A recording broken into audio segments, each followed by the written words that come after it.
మీ కళల ఫ్యాషన్ కి ఒక చిరునామా out of fantasy. Nisha Agarwal గారి ఆధ్వర్యంలో kurtis, saris, lehengas, coord sets, cotton suits, party wear dresses, party wear saris, Indo western dresses and bedsheets అందుబాటులో ఉన్నాయి.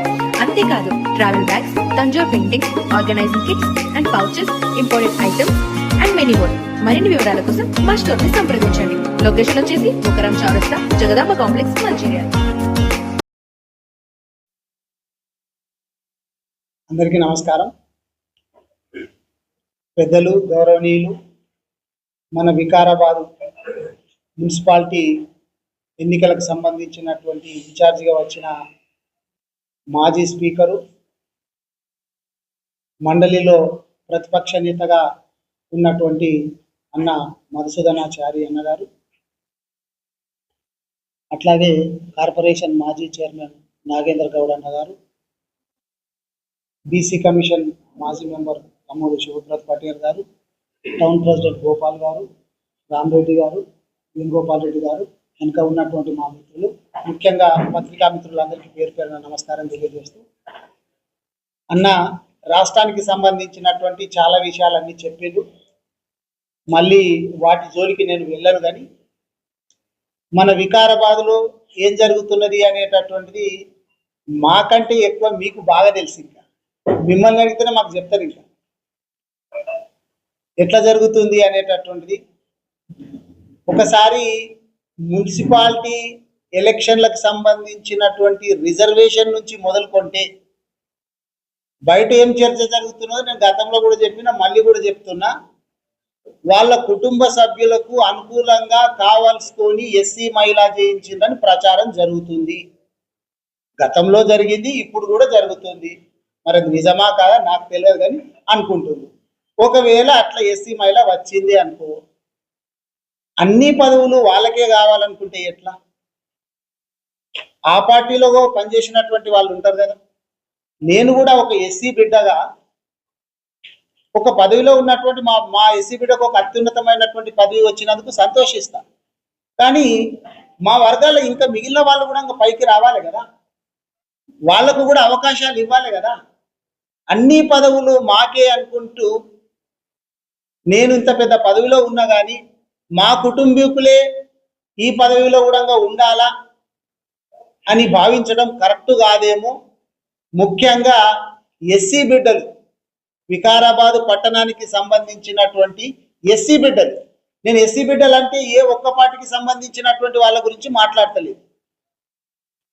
బీఆర్ఎస్ వాళ్ళు కావచ్చు, కాంగ్రెస్ పార్టీ వాళ్ళు కావచ్చు, బీజేపీ పార్టీ వాళ్ళు కావచ్చు, ఇంకా వేరే పార్టీలు కావచ్చు, అసలు పార్టీలకు సంబంధం లేనటువంటి వాళ్ళు చాలా మంది ప్రజలు కూడా ఆలోచన చేయమని చెప్పి నేను కోరుతున్నాను.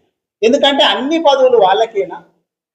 ఆ పార్టీలో పని చేసినటువంటి వాళ్ళకన్నా అవకాశాలు ఇవ్వాలి కదా. ఇచ్చి ఉంటే బాగుండేదేమో అని చెప్పి నేను ఆలోచన చేస్తాను.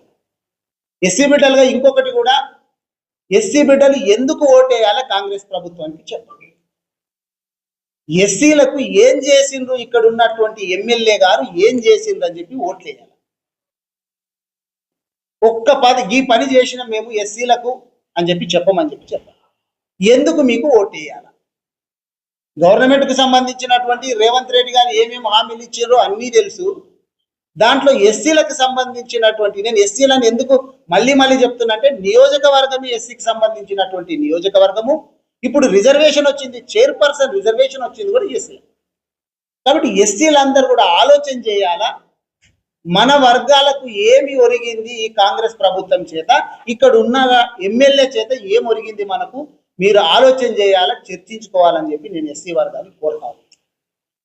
ఇంకా అట్లాగే మైనారిటీ వర్గం కూడా, దానికంటే ముందు ఇంకొకటి చెప్పాలి. ఇందాక నేను చైర్పర్సన్ రిజర్వేషన్ చెప్పిన కదా, వార్డులో రిజర్వేషన్ కూడా, వార్డులకు సంబంధించినటువంటి రిజర్వేషన్ కూడా మీరు చూడండి ఎంత ఘోరంగా ఉంది. చాలా మంది ఎక్కడ నిలబడాలనో తెలియక, ఎక్కడ పోటీ చేయాలనో తెలియక, పెరిఫెరీలో అంటే అవుట్స్కట్స్ లో, పట్టణానికి అవుట్స్కట్స్ లో ఉన్నటువంటి వార్డులకు చాలా మంది వెళ్ళిపోయింది. అక్కడ ఉన్నటువంటి వాళ్ళు ఏమంటారు, మా వాడికి ఎట్లా వస్తారు మీరు అని చెప్పి వాళ్ళు అంటున్నారు.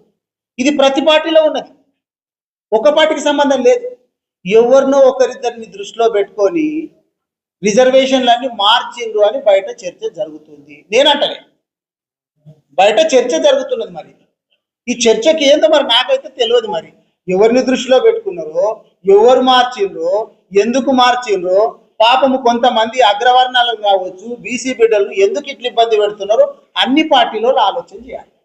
నేను ఒక్క పార్టీ అంటలే, బీఆర్ఎస్ వాళ్ళు, బీజేపీ వాళ్ళు, కాంగ్రెస్ పార్టీ వాళ్ళు, ఎంఐఎం వాళ్ళు, ఇంకా వేరే ఏ పార్టీలు ఉంటే కూడా ఆలోచన చేయండి. అరే కొంచెమన్నా అనుకూలంగా ఉన్నాయా?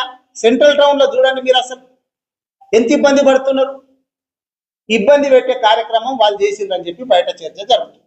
అది నేను పత్రికా మీడియా దృష్టికి నేను తీసుకొస్తా ఉన్నా. ఇంకా ముస్లింలకు సంబంధించినట్టు ముస్లిం జనాభా, మా మైనార్టీ సోదరుల జనాభా ఇక్కడ బాగుంటుంది. ఇక్కడ గతం లోపల మార్కెట్ చైర్మన్ అనేటటువంటిది బీసీలకు వచ్చింది. మనకు తెలుసు, ఒక బీసీ బిడ్డకి ఇచ్చిర్రు, సంతోషం. కావాలంటే ముస్లింలకు కూడా ఇచ్చుకోవచ్చు. ముస్లింలలో చాలా మంది కూడా బీసీల కింద వస్తారు, కొద్ది మంది ఓసీల కింద వస్తారు, కానీ చాలా మంది ముస్లింల కింద వస్తారు. ముస్లింలకు ఇవ్వలేరు, వేరే బీసీలకు ఇచ్చిర్రు. ముస్లింలకు ఇస్తే సంతోషిస్తుంది, ఇవ్వలేరు. ఆ బీసీ బిడ్డలకు వేరే బీసీ బిడ్డలకు ఇచ్చినందుకు కూడా సంతోషం. కానీ కనీసం ఒక డైరెక్టర్ పదవి మీరు చూడండి, గతంలో ఏం మార్కెట్ చైర్మన్ ఉన్నా కానీ వాళ్ళ పాలక వర్గం లోపల కంపల్సరీ, నేను కూడా చేపించినాను కదా, నేను కూడా మార్కెట్ చైర్మన్లను 2-3 చేపించిన కదా, ఒక్క మైనార్టీ సభ్యుడు దొరకలేడా? వికారాబాద్లో ఉన్నటువంటి ఇంతమంది ముస్లిం జనాభా లోపల డైరెక్టర్గా పనిచేసినటువంటి శాతనాయట వ్యక్తి ఒకడు కూడా దొరకలేడా మీకు కాంగ్రెస్ ప్రభుత్వానికి, కానీ ఇక్కడ ఉన్నటువంటి ఎమ్మెల్యేకు? అందుకే వికారాబాద్ పట్టణంలోని ముస్లిం సోదరులందరినీ కూడా నేను కోరుతా ఉన్నా, మీరు ఆలోచన చేయండి. మీకు ఇక్కడ ఉన్నటువంటి ఎమ్మెల్యే ఏం పని చేసిండు? ఈ 2.5 సంవత్సరాల లోపల మీకు ఏమన్నా ఉపయోగమయ్యేటటువంటి పని చేసిందా? కనీసం డైరెక్టర్ పెడతలేడంటే మీరు ఎందుకు ఓట్లు వేయాలో చెప్పండి. ముస్లిం సోదరులందరూ కూడా ఆలోచన చేయాలి. మీరు మసీదులలో మీటింగ్లు పెట్టుకోవాలి, చర్చలు చేయాలి. మీ మైనార్టీలను ఎంత ఘోరంగా ఒక డైరెక్టర్ పదవికి కూడా పనికి రారు అనే విధంగా మిమ్మల్ని హేళన చేస్తున్నాడు అనేటటువంటి విషయాన్ని మీరు అందరు గుర్తుపెట్టుకోవాలని చెప్పి నేను మైనార్టీ సోదరులను కోరుతాను. ఇందాక అన్న చెప్పే బీసీలకు సంబంధించినటువంటి బీసీ బిడ్డనే మనకి ఇక్కడ ఇన్ఛార్జిగా వచ్చిండ్రు. మరి మీరు ఏం చెప్పిండ్రు? 42% రిజర్వేషన్ అని చెప్పి చెప్పిండ్రు. 42% రిజర్వేషన్ ఇస్తే ఎన్ని సీట్లు రావాలా? 34లో మీరు ఎన్ని ఇచ్చిండ్రు? 9 సీట్లు ఇచ్చిండ్రు. ఎన్ని రావాలా?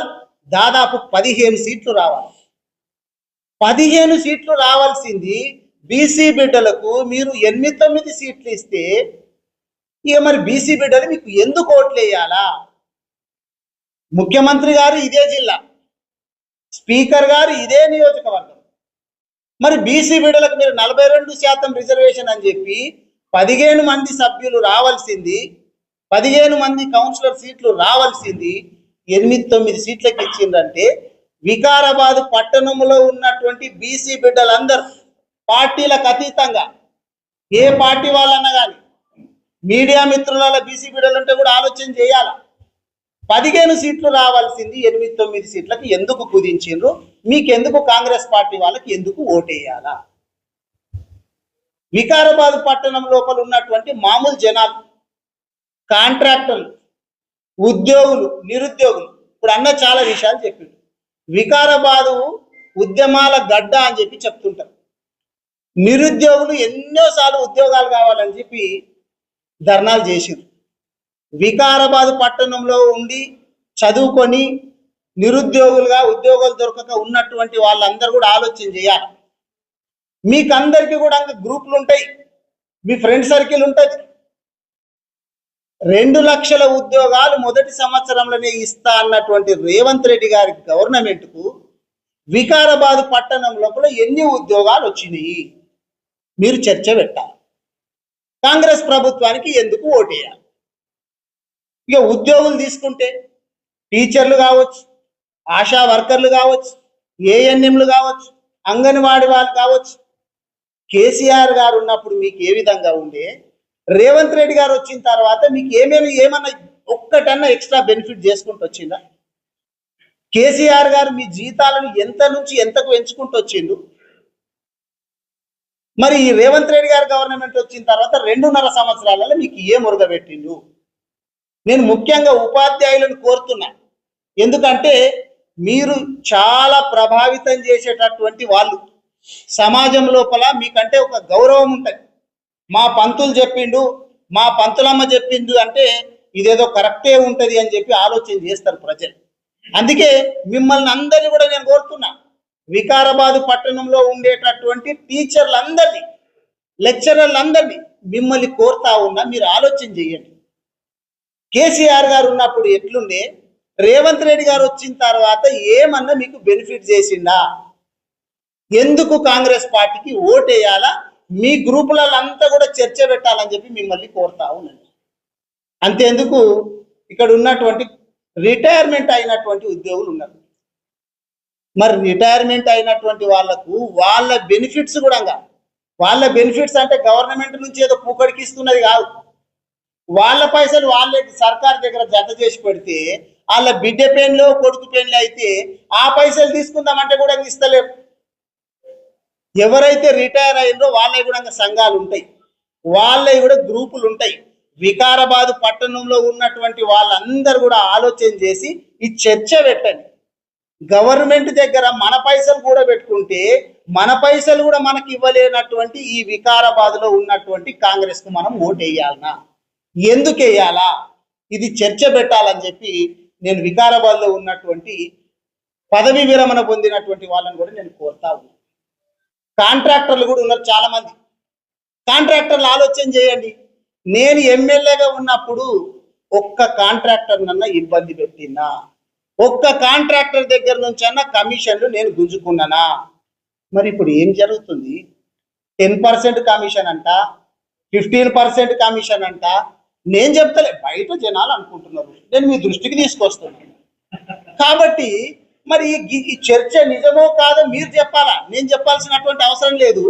బయట కాంట్రాక్టర్లను మస్తు సతాయిస్తుండ్రు, 10% 15% అని చెప్పి వసూలు చేస్తున్నారు అని చెప్పి బయట అనుకుంటున్నారు.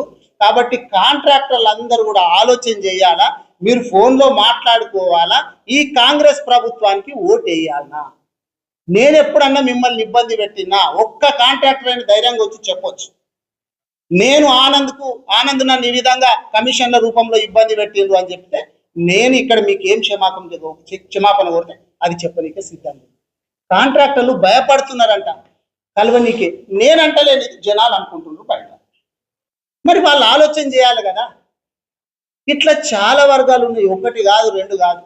అరే చదువుకునేటటువంటి పిల్లలు, అన్న ఇందాక చెప్పి పాము గారి చనిపోయిందంట హాస్టల్లో. కొత్తగా అప్పుడప్పుడే ఓటు హక్కు వచ్చినటువంటి వాళ్ళు ఉంటారు ఇక్కడ, స్టూడెంట్స్ చదువుకునేటటువంటి వాళ్ళు. వాళ్ళకు అమ్మాయిలు అయితేనేమో స్కూటీలు ఇస్తామన్నారు. మరి స్కూటీలు రాకపాయ. మీ గ్రూపులు ఉంటాయి కదా బిడ్డ, చదువుకునేటోళ్ళు వీళ్ళందరూ కూడా మీ వాట్సాప్లలో పంపించండి. కాంగ్రెస్ పార్టీకి అసలు ఓటు ఎందుకు వేయాలా? మీకు స్కూటీ ఇచ్చినాకనే ఓటు వేస్తామని చెప్పి శపథం చేయండి. ఇక్కడ ఉన్నటువంటి మహిళలు చాలా మంది ఉంటారు, 2500 ఇస్తామని చెప్పి చెప్పిండ్రు. చాలా మంది గృహిణులు చాలాసేపు వాళ్ళ పిల్లలకు వాళ్ళ భర్తల గురించో కష్టపడి వంట చేసి అవి చేసి ఇవన్నీ ఇబ్బంది పడతా ఉంటారు.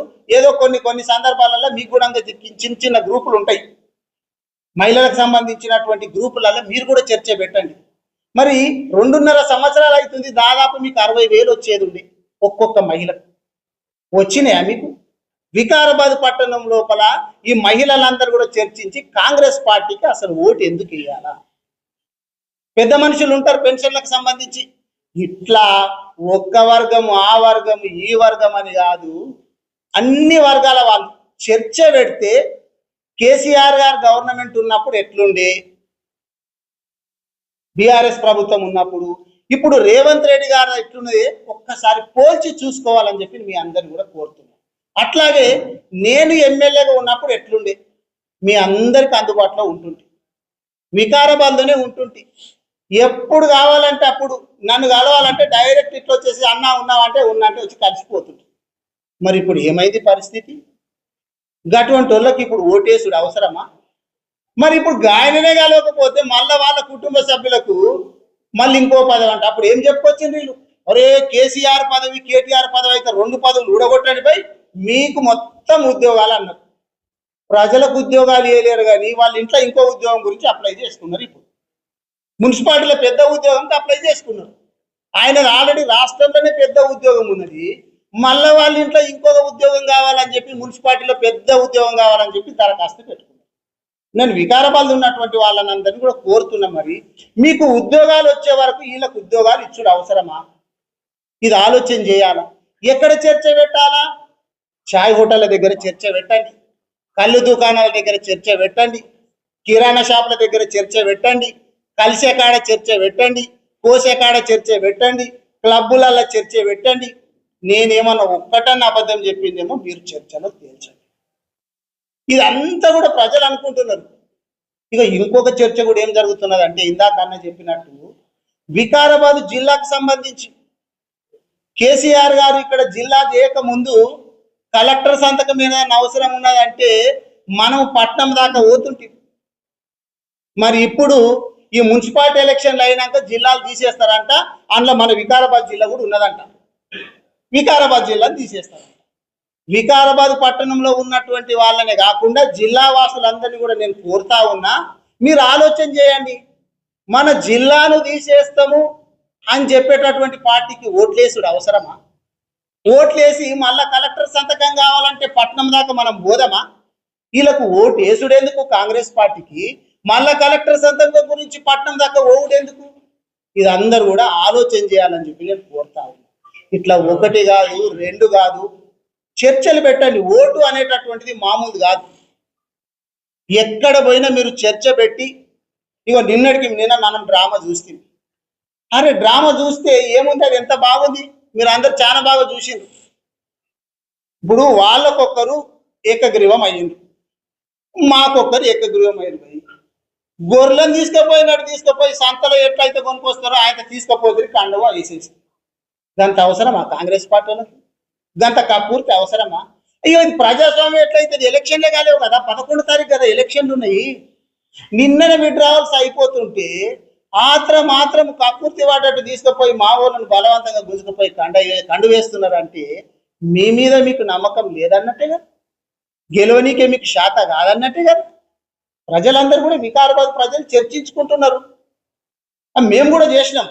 మీకు శాతనైతే ఏం చేసేది ఉందంటే, మీరు అనుకున్నారు 4 స్థానాలు అలా పెడదాము, ఏదో ఒక్క స్థానంలో మేము యునానిమస్ చేసుకుంటామని చెప్పి మస్తు కుట్రలు చేసేది. మరి అయ్యిందా? కానీ గతంలో మేము బీఆర్ఎస్ పార్టీగా లాస్ట్ టైం లోపల అక్కడ చైర్పర్సన్గా నిలబడ్డటువంటి వాళ్ళని ఏకగ్రీవంతో చేసుడితో పాటు ఆలంపల్లిలో కూడా మేము ఏకగ్రీవం చేసినాం 14వ వార్డు. మరి మీరేం చేసుకొచ్చిండ్రు? మీకు ఏదన్నా అయ్యిందా? ఒక్కటి మీకు అయింది, ఒక్కటి మాకు అయితే మా వాళ్ళని తీసుకుపోయి కండు వేసుకుంటున్నారు అంటే మీకు ఎవరు దిక్కు లేదని చెప్పి అర్థమవుతున్నది కదా. మీకు చాలా చోట్ల అభ్యర్థులు దొరకలేరు, మా వాళ్ళని తీసుకుపోయారు. నేను నిన్ననే చెప్పిన 26వ వార్డు, అట్లా చాలా వార్డులు ఉన్నాయి. భయపెట్టి కేసులు పెడతామని చెప్పి, నీ బిజినెస్ని దెబ్బతీస్తామని చెప్పి మా వాళ్ళని తీసుకుపోయి వాళ్ళు అభ్యర్థులు చేసుకుంటున్నారు అంటే వాళ్ళకి అభ్యర్థులకు ఎంత కొద్ది వచ్చిందో ఆలోచన చేయాలి. కాంగ్రెస్ పార్టీ వాళ్ళు ప్రజాస్వామ్యాన్ని కూలి చేస్తున్నారు అనే దానికి నిన్న జరిగినటువంటి సాక్ష్యం. విడ్రావల్స్ కంప్లీట్ అయినాయో కాలేదో కండువా మార్చేసి. కాబట్టి నేను వికారాబాద్ పట్టణంలో ఉన్నటువంటి వాళ్ళని కోరేది ఏంటంటే, మరి ఇప్పుడు బయట చర్చ అంతా జరుగుతున్నది ఏంటంటే కాంగ్రెస్ పార్టీ వాళ్ళు బాగా కమిషన్లు తీసుకుంటున్నారు, బాగా డబ్బులు సంపాదించుకుంటున్నారు. నేను కాంగ్రెస్ పార్టీ వాళ్ళని కూడా కోరుతున్నా, మీ దగ్గర కూడా తీసుకుంటున్నట్ట ఏమైనా పని ఇస్తే ఆలోచన చేయండి. మీరు కూడా కాంగ్రెస్ పార్టీ నాయకులు మీరు కూడా ఆలోచన చేయండి. మిమ్మల్ని కూడా వదులుతలేరంట, పదవులు ఇచ్చి కూడా పైసలు తీసుకుంటున్నట్ట. కాబట్టి మీరు కూడా ఆలోచన చేయండి. లోపల వాళ్ళు ఆలోచన చేస్తున్నారంట, ఎక్కడనో వాళ్ళు కూడా ఎక్కడనో వాత పెడతారంట. నాకు గుర్తున్నది, నాకు తెలిసినంత వరకు అయితే చేస్తారంట. కాబట్టి వాళ్ళు కమిషన్లు తీసుకున్నారు, ఫుల్ డబ్బులు సంపాదించి పెట్టిండ్రంట. ఇక మా దగ్గర జర పైసలు తక్కువ ఉన్నాయి, మరి ఏం చేస్తాం చెప్పు. అందుకే నేను పట్టణ వాసులను అందరికీ కోరేది ఏంటంటే, మీకు గిన్ని పైసలు బాకీ ఉన్నాయి, నేను చెప్పుకుంటూ వస్తే లెక్కలు ప్రతి వర్గానికి 60,000 50,000 స్కూటీలు గిన్ని బాకీ ఉన్నాయి. వాళ్ళు ఏమైనా పైసలు ఇస్తే తీసుకోండి, అవి మీ పైసలే. మీకు చాలా బాకీ ఉన్నారు వాళ్ళు. ఆ పైసలు తీసుకొని ఓటేసుడు మాత్రం మళ్ళీ కారు గుర్తుకు ఓటేయాలి. మళ్ళీ కేసీఆర్ సార్ రావాలి కదా. కేసీఆర్ సార్ వస్తేనే మళ్ళీ బీఆర్ఎస్ గవర్నమెంట్ రావాలంటే ఇక్కడి నుంచే పునాది పడాలా, ఇక్కడి నుంచే మున్సిపాలిటీ ఎలక్షన్ నుంచే పునాది పడాలా. ప్రజలంటే ఎట్లుంటారు, ప్రజలు తలుచుకుంటే ఏం చేస్తారు, అన్ని పదవులు మా ఇంటికే కావాలంటే ఎట్లుంటది అనేటటువంటిది ఈ ఎలక్షన్ లోపల మీరు రుజువు చేయాలని చెప్పి వికారాబాద్ పట్టణంలో ఉన్నటువంటి ఓటర్ మహాశయులందరికీ కూడా నేను ప్రార్థిస్తాను. ధన్యవాదాలు.